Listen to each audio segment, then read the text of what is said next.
नमस्कार। आप देख रहे हैं द पब्लिकर। मैं सुभाष चौधरी हूं। हरियाणा में विधानसभा चुनाव की तैयारियां लगभग पूरी हो चुकी हैं और आज से ही नामांकन की प्रक्रिया भी पूरे प्रदेश में शुरू कर दी गई है, क्योंकि इसके लिए अधिसूचना एक दिन पहले जारी कर दी गई थी। गुरुग्राम जिला में 4 विधानसभा क्षेत्र हैं, जिनमें गुरुग्राम, सोहना, पटौदी और बादशाहपुर है। इसको लेकर जिला निर्वाचन अधिकारी और गुरुग्राम के डिप्टी कमिश्नर निशांत कुमार यादव ने चुनावी तैयारियों से संबंधित विस्तार से जानकारी देने के लिए आज प्रेस वार्ता का आयोजन किया और इस प्रेस वार्ता में उन्होंने विभिन्न मुद्दों पर विस्तार से बात की। यहाँ कितने वोटर्स हैं चारों विधानसभा क्षेत्रों को लेकर, 14 लाख से अधिक की संख्या बताई गई। साथ ही चारों विधानसभा क्षेत्रों में जितने बूथ स्थापित किए गए हैं और हाई राइज बिल्डिंग को लेकर खास तौर से कितनी जगह बूथों की व्यवस्था की गई है, जिससे कि उन सोसाइटीज में रहने वाले लोगों को दूर बूथों पर जाने की आवश्यकता न पड़े। साथ ही उन्होंने यहाँ तैनात किए जाने वाले जो पैरामिलिट्री फोर्सेस हैं, हरियाणा के फोर्सेस हैं, उसकी क्या व्यवस्था की गई है, इस पर भी बात की। उन्होंने कहा कि 200 से अधिक बूथों को संवेदनशील, अति संवेदनशील की श्रेणी में रखा गया है। पिछले रिकॉर्ड को देखते हुए, उन इलाके की स्थिति और परिस्थितियों पर विचार करते हुए उन्होंने कहा कि उन बूथों का खुलासा वो निर्वाचन आयोग की कोड ऑफ कंडक्ट के कारण नहीं कर सकते, लेकिन यह प्रशासनिक व्यवस्था में शामिल है।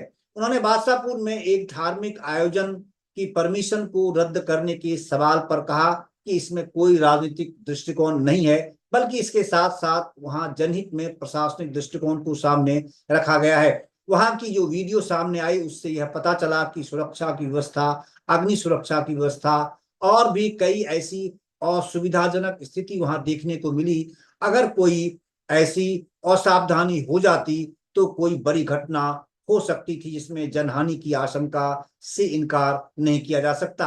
निशांत कुमार यादव ने कहा कि इसमें किसी भी प्रकार के राजनीतिक हस्तक्षेप का कोई सवाल ही पैदा नहीं होता, क्योंकि वहां उस धार्मिक आयोजन में किसी भी राजनीतिक नेता, राजनीतिक पार्टी के शामिल होने की कोई सूचना उनके पास नहीं आई थी, जिसके आधार पर उन्होंने कहा कि उस दृष्टिकोण से उसे रद्द नहीं किया गया है। जब मैंने उनसे पूछा कि हरियाणा में जो सरकारी कर्मचारी हैं खास तौर से, और साथ ही ओल्ड एज जो वोटर्स हैं और डिसेबल्ड वोटर्स हैं, उनको लेकर उन्हें घर से मतदान कराने की व्यवस्था की जाती है, इस पर कई बार लोकसभा चुनाव के दौरान सवाल खड़े किए गए थे इसकी निष्पक्षता को लेकर। तो उस पर निशांत कुमार यादव ने कहा कि इसको लेकर मुकम्मल व्यवस्था की गई है और इसकी सारी जानकारी जब यह वोटर्स जो फॉर्म डी वोटर्स के लिए भरे जाते हैं और जब उनके घर पर पोलिंग पार्टी जाएगी, इसकी पूरी जानकारी तिथिवार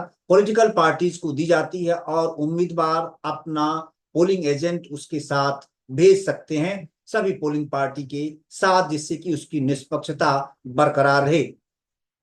सरकारी कर्मचारियों के वोटिंग को लेकर भी जब मैंने उनसे सवाल किया तो उस पर भी उनका कहना था कि इसको लेकर भी बिल्कुल परत दर परत सारी स्थिति स्पष्ट कर दी गई है और इस पर भी पूरी तरह निर्वाचन आयोग की नजर है, यानी जिला निर्वाचन अधिकारी की पूरी तरह नजर है और चारों ही विधानसभा क्षेत्रों के लिए जो रिटर्निंग ऑफिसर तैनात किए गए हैं उनकी मॉनिटरिंग में इस तरह की वोटिंग कराई जाती है, उसके लिए अलग से व्यवस्था की गई है। इसकी भी निष्पक्षता पर कोई सवाल खड़ा नहीं होगा।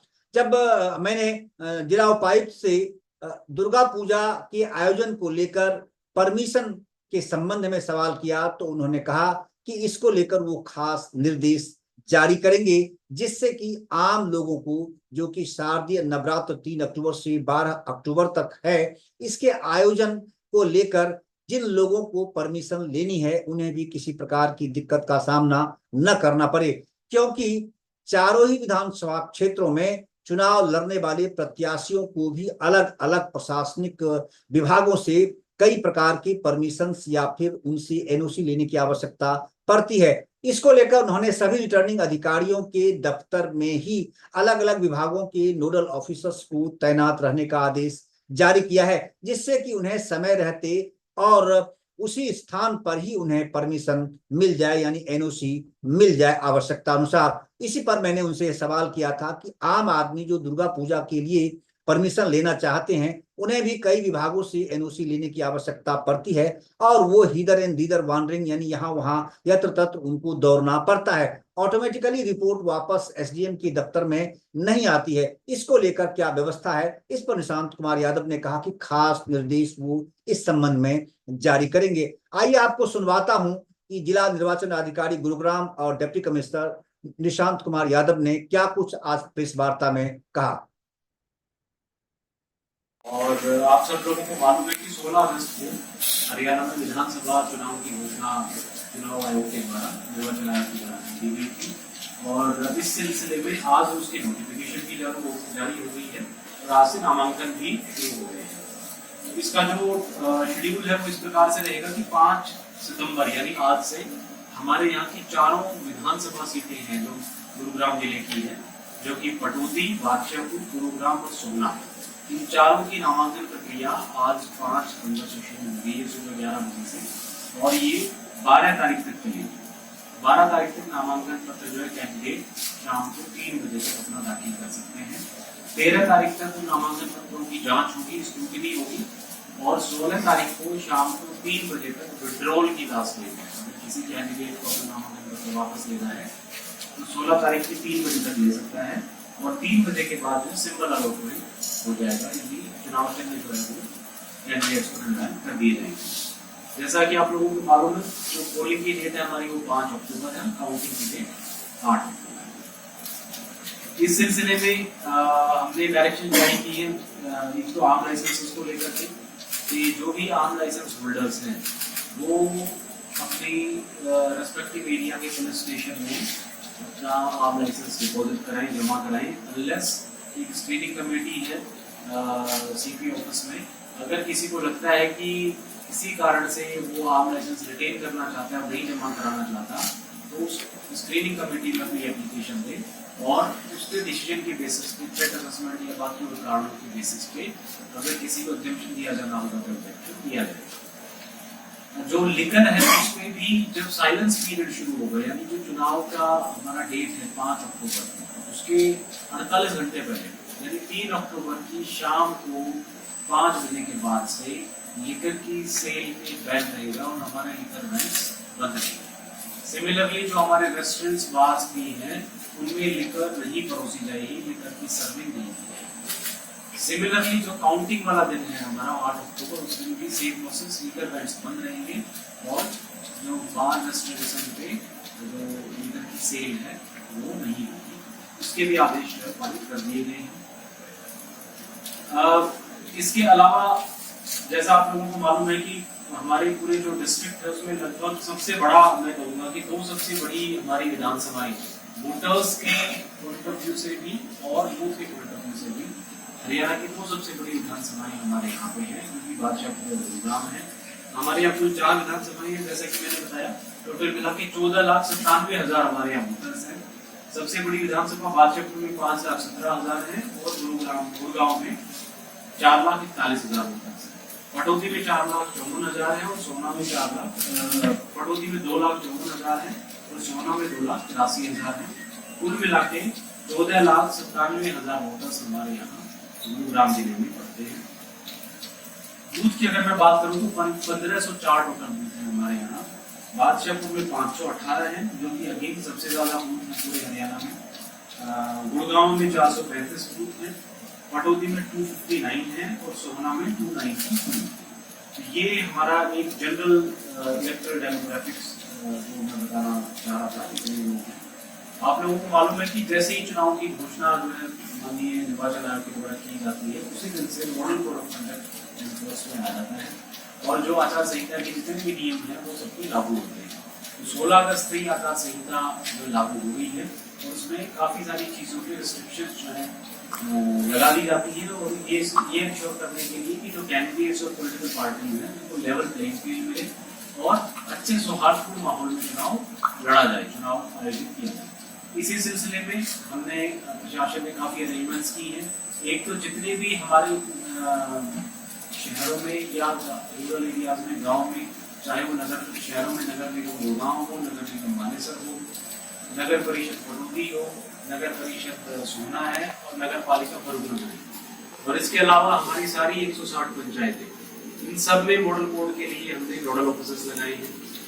जो भी नगर निगम के अधिकारी हैं, नगर निगम एरियाज में पंचायती अधिकारी ग्रामीण क्षेत्रों में, इनको ये डायरेक्ट किया गया है कि जो भी पॉलिटिकल पार्टीज के या कैंडिडेट्स के होर्डिंग बैनर्स लगे हैं उनको तुरंत उतारें।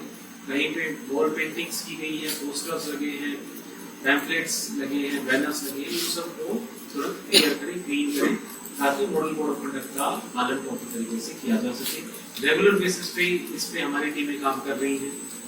इसके शिकायत के तौर पे भी जो नागरिक हैं उनके पास सी विजिल और 1950 ये दो फैसिलिटीज अवेलेबल है। सी विजिल पे ये एक ऐसी मोबाइल एप्लीकेशन है जो इलेक्शन कमीशन ने बनाई है सिटीजन ताकि विजिलेंट रहे और एमसीसी के वायलेशंस का की शिकायत हम तक उठा सके। सी विजिल के बारे में बहुत महत्वपूर्ण बात यह है कि इस पे जो भी कोई कंप्लेंट डाली जाती है उसका 100 मिनट में निराकरण किया जाना आवश्यक है। यानी 1 घंटा 40 मिनट में हमारी टीम जो है वो इसका निराकरण करेगी। इसके लिए हमने 20 टाइम इस पर टीम्स बनाई है। जो भी कोई शिकायत आती है कि यहाँ पे होर्डिंग बैनर लगा है, यहाँ पे कोई शराब बांटी जा रही है, इस प्रकार की जो भी कोई शिकायत आती है हम 100 मिनट के अंदर अंदर एफएसटी भेज करके उसका निराकरण करके रिपोर्ट अपलोड कराते हैं। उदाहरण के तौर पे अभी हमारे पास टोटल अब तक 214 ऐसी शिकायतें सी विजिल पे ऑनलाइन आई है, क्योंकि डेली बेसिस पे हर रोज 20-30 शिकायतें आती है तो संख्या बढ़ता रहता है। 214 में से 211 का निराकरण कर दिया गया है। 182 ऐसी शिकायतें थी जो 100 मिनट के अंदर की गई, यानी 86% कंप्लेंट्स 100 मिनट के अंदर रिजॉल्व हुई है। हमारी कोशिश ये है कि आने वाले समय में सारी की सारी कंप्लेंट जो भी कोई हमारे पास आएगी हम 100 मिनट के अंदर अंदर रिजॉल्व कर देंगे, और इसके लिए हमने फ्लाइंग स्क्वाड टीम्स बनाई। इसके अलावा 1950 जो हेल्पलाइन है, मोबाइल हेल्पलाइन, उस पर भी शिकायत की जा सकती है। हमने 5 लैंडलाइन नंबर्स ले रखे हैं, 5 ऑपरेटर राउंड द क्लॉक वहाँ पे बैठते हैं, शिफ्ट्स में ड्यूटी है। किसी को भी कोई शिकायत करनी हो, किसी को कोई जानकारी लेनी हो, कोई वोटर कार्ड के बारे में पता करना चाहता हो, वो 1950 हेल्पलाइन पे कॉल करके ले सकता है। उसकी बाकायदा प्रॉपर रिपोजिटरी बनाई जाती है, नोट किया जाता है कि किस भी कंप्लेंट रेज की और उस पर आगे क्या उस पर कार्रवाई की गई। एनफोर्समेंट करने के लिए जैसे मैंने कहा फ्लाइंग स्क्वाड टीम्स तो हमने बनाई है 20। इसके अलावा स्टैटिक सर्वेलेंस टीम्स भी बनाई है जो कि 12 नाकों पे लगी रहेंगी, ये भी टीम कर दी गई है। रैंडम तरीके से व्हीकल्स की चेकिंग करेंगी, स्टेशनरी रहेंगी, स्थिर रहेंगी, मूवमेंट नहीं करेंगी, लेकिन सारे रैंडम व्हीकल्स चेक करेंगे। वीडियोग्राफी करी जाएगी व्हीकल चेक करते टाइम, और अगर उसमें एमसीसी की वायलेशन में कोई जैसे कैश निकल या ऐसी चीज पकड़ी गई तो उसको लिस्ट किया जाएगा। इसके अलावा वीडियो सर्वेलेंस टीम्स और वीडियो जो भी कोई पॉलिटिकल आयोजन होगा उसकी वीडियो सर्वेलेंस की टीम के द्वारा वीडियोग्राफी की जाएगी, और ये देखा जाएगा कि इसमें कहीं मॉडल कोड का वायलेशन तो नहीं हुआ। और जो वीडियो व्यूइंग टीम है वो उस वीडियो को देख करके उस कैंडिडेट के खर्चे की गणना करेगी, और उसके एक शैडो रजिस्टर जो हम मेंटेन करते हैं उसमें उसका खर्चा लिखा है। जब भी कैंडिडेट नामांकन भरने के लिए आएगा तो हम उसको अकाउंट रजिस्टर देते हैं जिसमें वो अपना अकाउंट मेंटेन करता है। पैरेलली हमारी जो काउंटिंग टीम्स हैं वो शैडो रजिस्टर मेंटेन करती है, उस कैंडिडेट का खर्चा वो भी मेंटेन करती है। ये दोनों का बाद में मिलान किया जाता है। जैसे मैंने कहा इसके लिए हमने हर विधानसभा में अकाउंटिंग टीम्स बनाई है, जिसमें हर एक कैंडिडेट का खर्चे का विवरण जो है वो अकाउंटिंग टीम्स अपनी शैडो ऑब्जर्वेशन रजिस्टर में लिखेंगी, और एक फोल्डर ऑफ एविडेंस भी बनाएंगे जिसमें वो उन खर्चों का एविडेंस भी साथ लगेगा। ये प्रक्रिया भी जो है हमने चालू कर दी है। कैंडिडेट्स को अगर कोई भी परमिशंस लेनी है, चाहे वो गाड़ियों की लेनी हो, चाहे वो रैली की लेनी हो, चाहे उनको कोई रोड शो निकालना है, लाउड स्पीकर्स की परमिशन है, हेलीकॉप्टर्स की परमिशन है, स्टार कैंपेनर्स की परमिशन है, सारी परमिशंस एक सुविधा करके पोर्टल है इलेक्शन कमीशन का, उस पर वो अप्लाई कर सकते हैं। उनको किसी भी ऑफिस में जाने की आवश्यकता नहीं है, उस पोर्टल पे अप्लाई करें और हम 24 घंटे के अंदर अंदर परमिशन जारी करेंगे। जिन जिन विभागों से एनओसी ली जानी है वो हमारी जिम्मेदारी है, चाहे वो फायर डिपार्टमेंट हो, चाहे वो नगर निगम हो, चाहे वो पुलिस हो, चाहे वो पीडब्ल्यूडी डिपार्टमेंट हो, इन सब की परमिशन हम इकट्ठा करके विद इन 24 आवर्स जो रेस्पेक्टिव आरओ है वो परमिशन जारी करेगा इसके लिए भी डेडिकेटेड टीम्स हमने लगाई हुई है। साथ ही असिस्टेंट एक्सपेंडिचर ऑब्जर्वर हर एक विधानसभा में लगाया है और sector officers law and order purpose के लिए हमने 101 सेक्टर ऑफिसर्स हमने पूरे जिले में लगाए हैं। हर एक सेक्टर ऑफिसर के पास अंदाजन 15 बूथ हैं। उसका काम रहेगा कि 15 बूथ की सुपरविजन करेगा।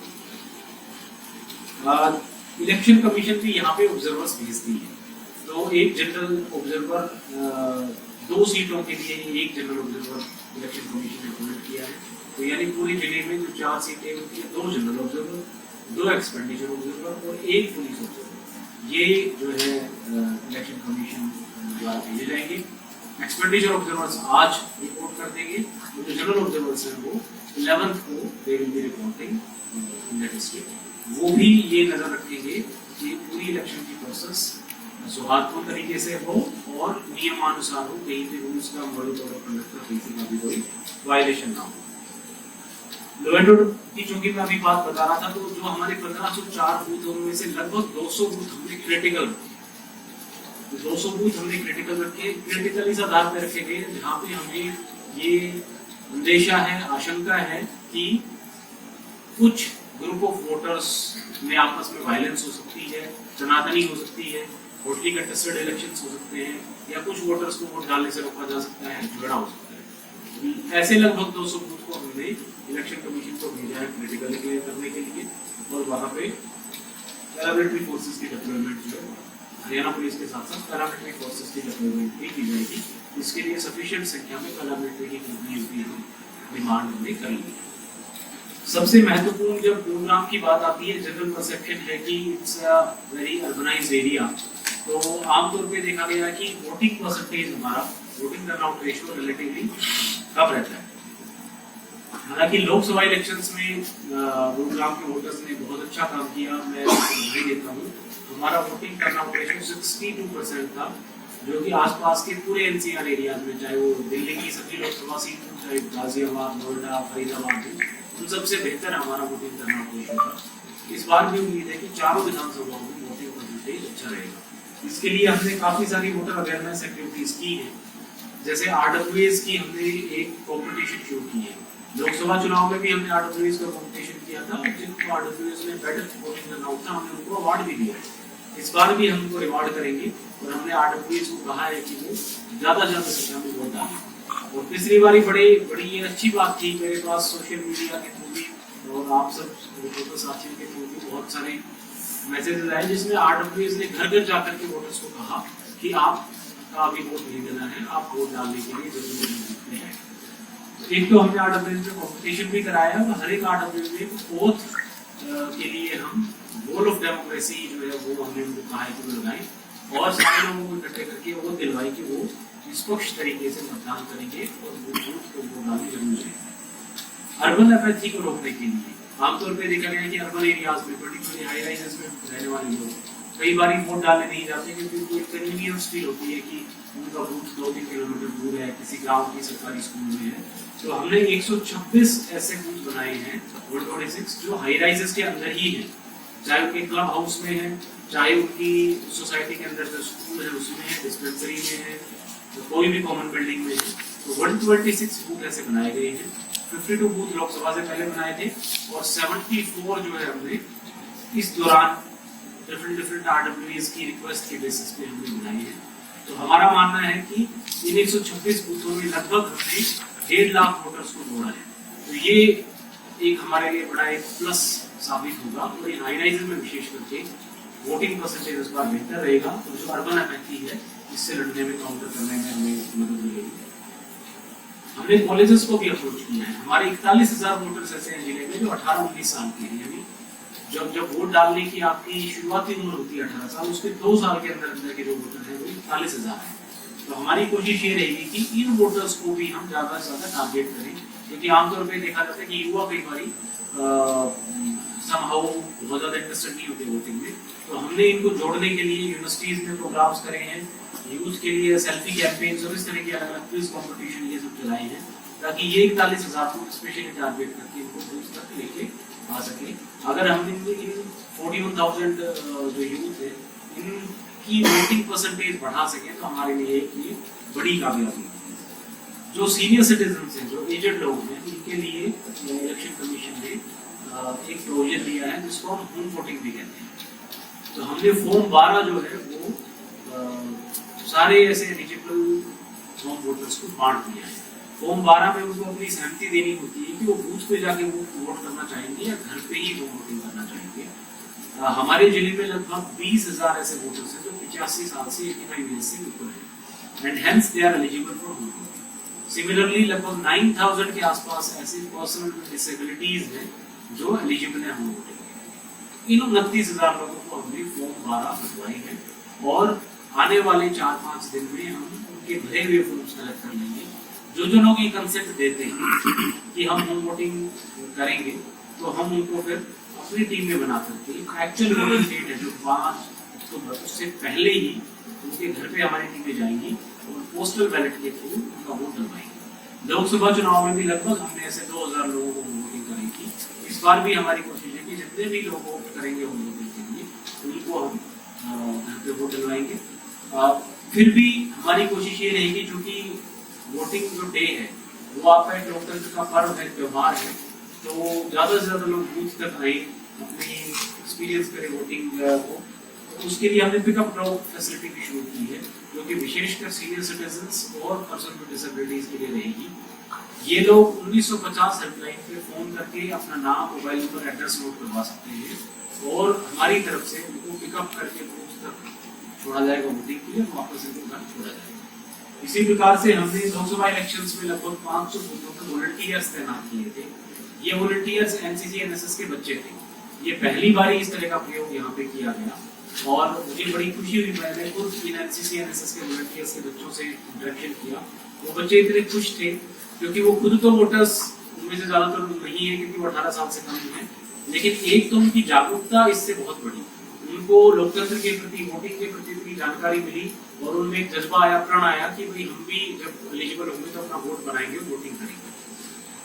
तो वो एक चीज बड़ी जरूरी है कि उस एज ग्रुप के बच्चों को हम लोकतंत्र के साथ, डेमोक्रेसी के साथ, वोटिंग के साथ, मतदान के साथ जोड़ें।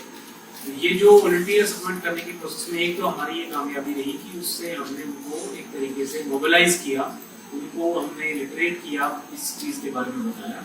और दूसरा, ये जो वॉलंटियर्स हैं, ये वहाँ के जो सीनियर सिटीजन के लोग हैं, जो सीनियर सिटीजन आते हैं, जो पर्सन विद डिसेबिलिटी आते हैं, उनके लिए बहुत मददगार साबित हुए। चाहे उनको हाथ पकड़ करके बूथ के बाहर तक ले जाना हुआ, चाहे उनकी लाइन मैनेजमेंट प्रॉपर करना हुआ कि male, female, PWD, senior citizen की लाइन से लगे, चाहे ट्रैफिक मैनेजमेंट हुआ, चाहे इनको वेटिंग एरिया में, बरामदे में कहीं बिठाना हुआ, चाहे इनको पानी पिलाना हुआ, इन सब चीज़ों में वॉलंटियर्स ने हमारी बड़ी मदद की। इस बार हमारी कोशिश रहेगी कि सभी 1504 बूथों पे हम ऐसे 2-2 वॉलंटियर्स अपॉइंट करें। उसके लिए हम एनसीसी एनएसएस के जो वॉलंटियर्स हैं, जो वॉलंटरी इसके लिए आगे आते हैं, उनको हम अप्रोच करेंगे। टोटल 1504 बूथों पे लगभग हमारे 12,000 पोलिंग पर्सनल अपॉइंट होंगे। उसकी प्रक्रिया भी हमने शुरू कर दी है। उनकी ट्रेनिंग भी जल्दी ही कराई जाएगी। 3 चरणों में ये ट्रेनिंग होगी। 3 बार हम उनको ट्रेन कराएंगे। एक बार जनरल इलेक्शन के बारे में बताया जाएगा, ईवीएम से जो ट्रेनिंग ईवीएम से उनके पे हैंड्स ऑन करके दिखाया जाएगा और लास्ट में डिस्पैच से पहले सारी रजिस्टर्स और ये पूरी प्रक्रिया दोबारा दोहराई जाएगी। क्योंकि 4 अक्टूबर को पोलिंग से एक दिन पहले जब ये जाएंगे अपने अपने बूथ पे तो उनको पूरी जानकारी रही किस प्रकार से इनको पोलिंग प्रक्रिया पे कंडक्ट करवानी है। तो ये सारी तैयारियां मेरी तरफ से मैं आपको बताना चाहता था। आप लोगों के कोई भी सवाल या सुझाव होंगे तो माइक की कम से कम तक होती है परमिशन? माइक की परमिशन सुबह 6 बजे से रात को 10 बजे तक। 11 बजे अगर चलाया फुल उसमें चला तो उसमें क्या वो काम की जाए? उसमें या तो सिविजिल पे शिकायत डाल दें या सिर्फ 1950 नंबर पे फोन करके कैंडिडेट का कोई वो नहीं है, लोग वो नहीं था तो ही कोई दिक्कत नहीं है। आप सिर्फ हमें लोकेशन भी बता देंगे कि 10 बजे के बाद फला लोकेशन पे लाउड स्पीकर से वायलेशन हो रहा है तो हमारी एफएसटी जाके उसको बंद कर। रात को ये है वो पुलिस कमिश्नर ऑफिस के बिल्कुल सामने कोई 15 मिनट उसने हम जाते उनके खिड़की दरवाजे जी आप जरूर हमें नॉलेज में लेके दायरे में आए। बिल्कुल। पिछली बार ये देखने में आज हम लोकसभा के चुनाव से जी जो व्रत है उनको पानी की भी कमी मिली है और फर्स्ट एड बुक्स तो हमेशा 3-4 के बीच में तो क्योंकि कोई बीमार हो जाए, कुछ भी बाई चांस कुछ भी हो जाए, तो वोट डालने आता है, उसकी सुरक्षा की जिम्मेदारी हमारी बनती है। बिल्कुल। ये दो चीजें हमने कमी देखी गई है, हम सभी को ये दो चीजें, ना तो कहीं पानी मिल रहा है, पानी मांग रही है, पानी मिल नहीं रहा, और दूसरी फर्स्ट एड की, फर्स्ट एड कम से कम 4-5 जो भीड़ वाले बूथ हैं, वहाँ 1 घंटा एक दूसरे खड़े रहो, वहाँ फर्स्ट एड मिल रहा है। नहीं, इस बार हम क्या करेंगे कि एक तो हमने हर एक बूथ पे ये इंश्योर करना है, करेंगे हम लोग कि एक paramedic staff first aid kits के साथ लोकेशन नोटेड द बूथ, जैसे एक बूथ में मान लीजिए 3 लोकेशन, एक लोकेशन पे 3 बूथ है, तो उस लोकेशन पे एक पैरामेडिक स्टाफ फर्स्ट एड के साथ रहे, जिसमें बूथ पे जरूरत पड़े वो वहाँ पे करेंगे। ड्रिंकिंग वाटर की अवेलेबिलिटी 100% इंश्योर की जाएगी। पिछली बार भी हमने, क्योंकि बूथ ऐसी जगह बनाए गए हैं स्कूल्स में या क्लब्स में जहाँ पे जनरली ड्रिंकिंग वाटर अवेलेबल रहता है, स्कूल के बच्चे भी यूज करते हैं, इस्तेमाल करते हैं, बट फिर भी अगर इस तरह की कोई इशू है तो मैं खुद पर्सनली एग्जामिन भी करूंगा, और हम बल्कि जो उस बूथ लेवल ऑफिसर है BLO उससे रिटर्न में एफिडेविट लेंगे कि उसने इंश्योर कर लिया है कि वहाँ ड्रिंकिंग वाटर अवेलेबल है। वहाँ वेटिंग फैसिलिटी है, जो सीनियर सिटीजन या कोई ये लोग आएंगे तो बरामदे में या कहीं पे वो अपना बैठ करके वेट कर सकते हैं, पीने के पानी की फैसिलिटी है, टॉयलेट फैसिलिटी है, ये सारी चीजें हैं।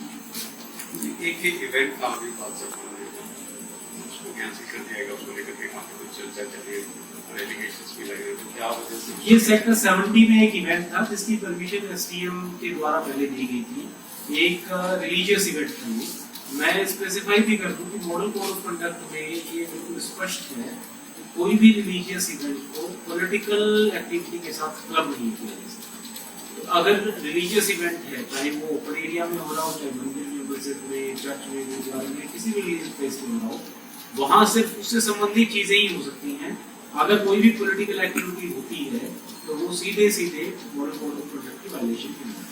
तो परमिशन भी इस ग्राउंड पे दी गई थी, लेकिन कल जो उसकी इनफैक्ट कैंसिलेशन की जो बात आई है परमिशन, वो तो मेनली इस करके आई कि कल वहाँ की जो परिस्थितियाँ देखी गई, मेरे नॉलेज में उस इलाके के, उस एरिया के SDM और DCP द्वारा भी लाया गया, और उन्होंने भी अपने मौका विजिट करके देखा कि कल हैवी रेनफॉल की वजह से काफी मोटरलोनी वहाँ पे थी।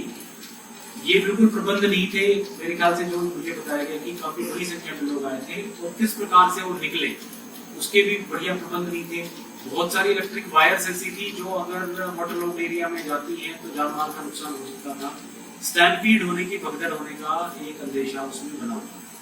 तो हमने ये प्रशासन ने, वहाँ के SDM ने, पुलिस ऑफिसर्स ने मिलकर के जो भी आयोजक थे उनसे बातचीत की, और उनको यही कहा कि अगर जब तक आप स्थिति इम्प्रूव करते हैं तब तक के लिए आपको स्थगित कर दें, क्योंकि इसमें आगे अदरवाइज कोई कैजुअलिटी या नुकसान हो सकता है।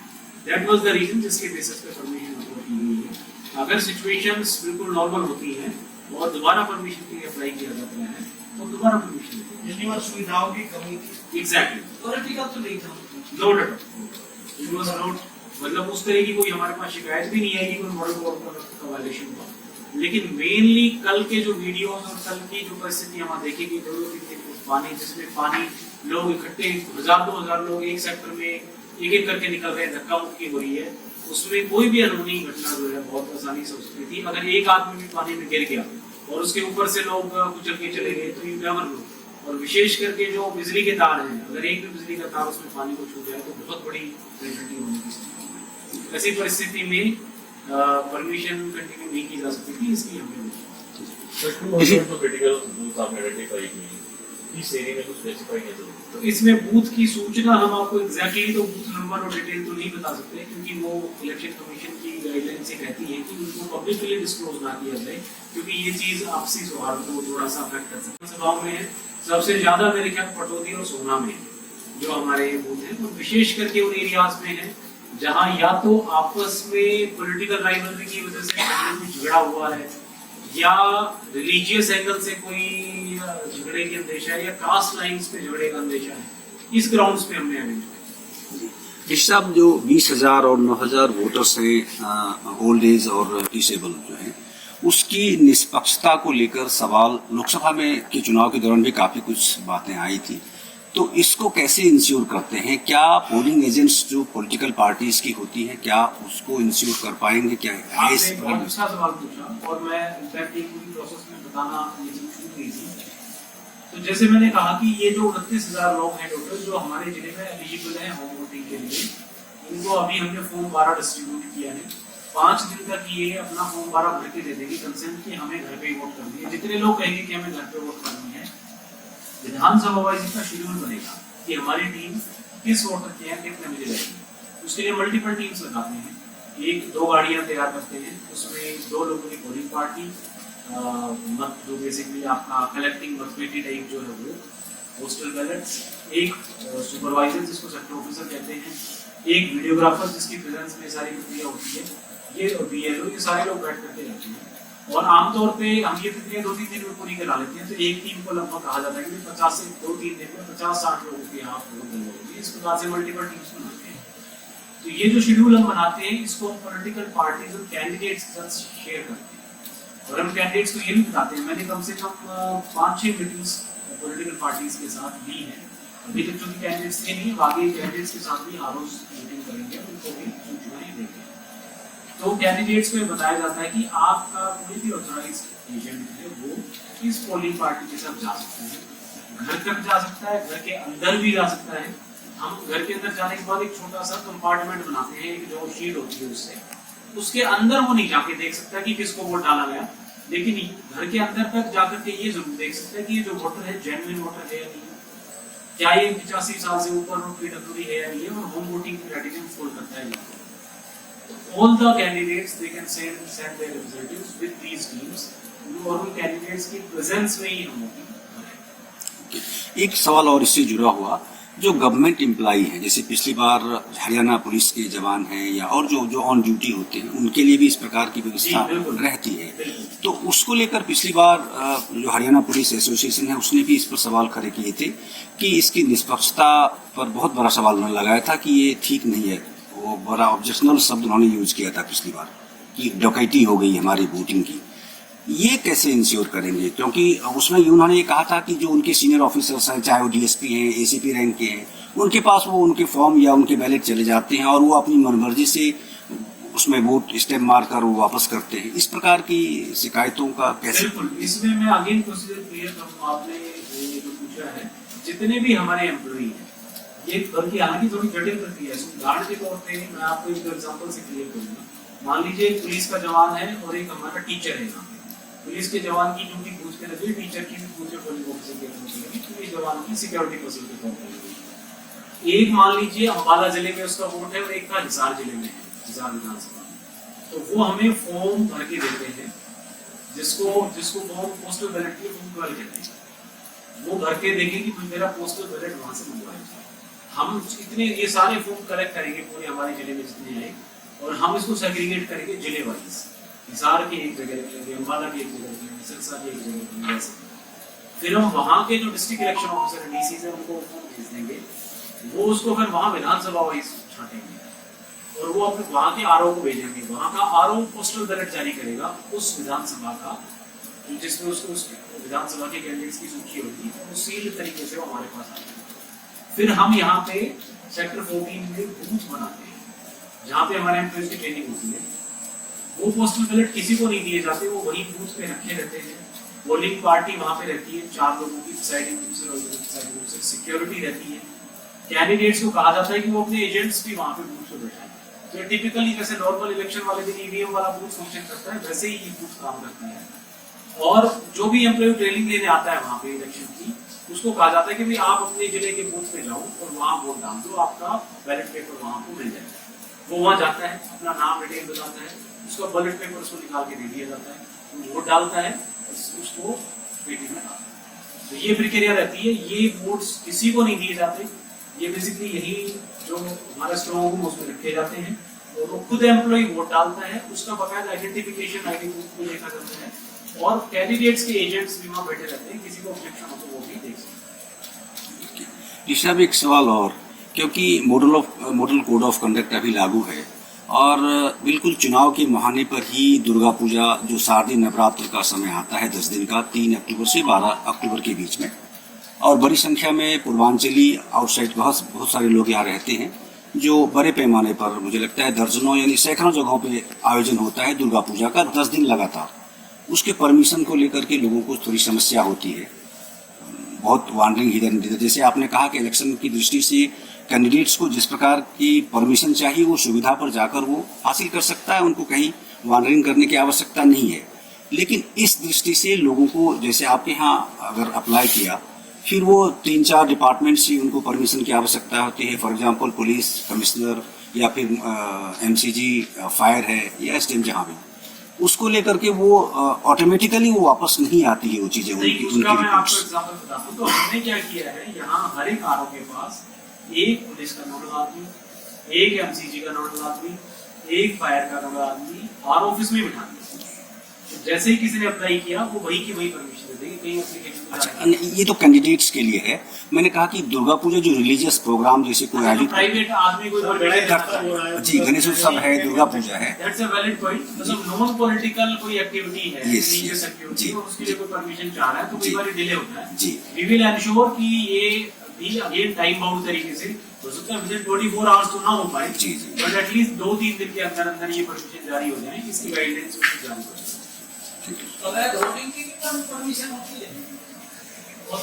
होर्डिंग्स की परमिशन कोई भी ले सकता है लगाने की, but not illegal. Without permission अगर कोई है तो ऑटोमेटिकली अवैध है। उसमें जितने भी हैं हम हटाएंगे, हमने बहुत सारे हटाए भी हैं, नगर निगम कमेटी में लगी हुई है। और जैसे मैंने कहा, बहुत सारे सिटीजन भी लगभग 200 के करीब तो शिकायतों के बेसिस पे हटे हैं, जो शिकायतें मिल रही हैं।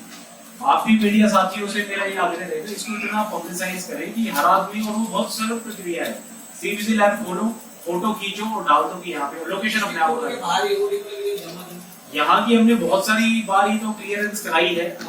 कई बार क्या रहता है, रातों रात कोई प्रत्याशी या कोई पार्टी फिर लगा जाता है, हम डेली बेसिस पे इसकी सफाई कराते हैं। इनका कुछ जुर्माना वगैरह नहीं होता नहीं साहब। अब इसमें ये कि अगर कोई मल्टीपल वायलेशंस करता है, मान लीजिए किसी ने होर्डिंग लगाई, हमने हटा दिया, फिर होर्डिंग लगाई उसने, तो उसमें 2 एक्शंस हो सकते हैं।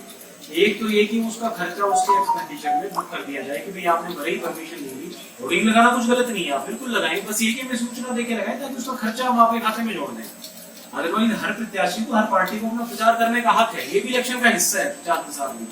बस ये कि हम उसका खर्चा उसमें जोड़ सके, इसलिए हमारे से परमिशन की आवश्यकता है। चाहे उसका सपोर्टर हो, कैंडिडेट कोई भी लगाए, तो भी कैंडिडेट के खाते में जुड़ेगा। उस कैंडिडेट का डायरेक्ट इनडायरेक्ट अगर उस होर्डिंग पे नाम आ गया, चाहे किसी ने भी होर्डिंग लगाई है, उसका खर्चा उस कैंडिडेट तो बरुकनगर में इतने बड़े-बड़े होर्डिंग लगे, उन्होंने चुनाव भी नहीं किया।